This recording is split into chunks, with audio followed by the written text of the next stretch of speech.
இன்னைக்கு திங்கட்கிழமை school leave. இப்ப எல்லாருக்கும் லீவ் விட்டதுனால பசங்கள்லாம் லேட்டா தான் எந்திரிப்பாங்க. நான் கொஞ்சம் வெள்ளனா எந்திரிச்சு, என்னுடைய வேலைய நான் பார்த்துட்டு இருக்கேன். இப்போ டெய்லி ரெகுலரா குடிக்கிற ட்ரிங்க் தான் ரெடி பண்ணிட்டு இருக்கேன். இது கூடவே கொஞ்சம் இஞ்சி, கருவேப்பிலை, புதினா, நெல்லிக்காய் எல்லாத்தையும் சேர்த்து ஜூஸ் தான் குடிக்கிறேன். இப்போ கொஞ்சம் வெளியில போற வேலை இருக்கு. எங்கேயும் இல்ல. கொஞ்சம் மார்க்கெட்டுக்கும், கறி கடைக்கும் தான் போற வேலை இருக்கு. அடிக்கிற வெயிலுக்கு குடை இல்லாம போக முடியாது. நான் குடைய எடுத்துட்டு தான் போறேன். ரைட் சைட் திரும்புனோனே மளிகை கடையும் சரி, கறிக்கடையுமே எங்க வீட்டுக்கு பக்கத்துல இருக்கு.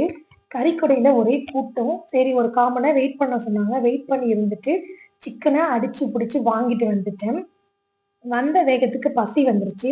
சரி ஒரு தோசை போடலாம் அப்படி சொல்லிட்டு போடுறதுதான் போறோம். ஒரு முட்டை தோசைய போட்டுறலாம் அப்படின்னு சொல்லிட்டு முட்டை தோசை தான் போட்டுட்டு இருக்கேன். ஏற்கனவே நான் தக்காளி, வெங்காயம் வதக்கி வச்சிருந்தேன் சட்னிக்கு. அதையும் அரைச்சுட்டு, அப்படியே 2 தோசை எனக்கு மட்டும் ஊத்திக்கிட்டு, கொஞ்சம் ரிலாக்ஸா உட்காந்து சாப்பிட்டு வேலைய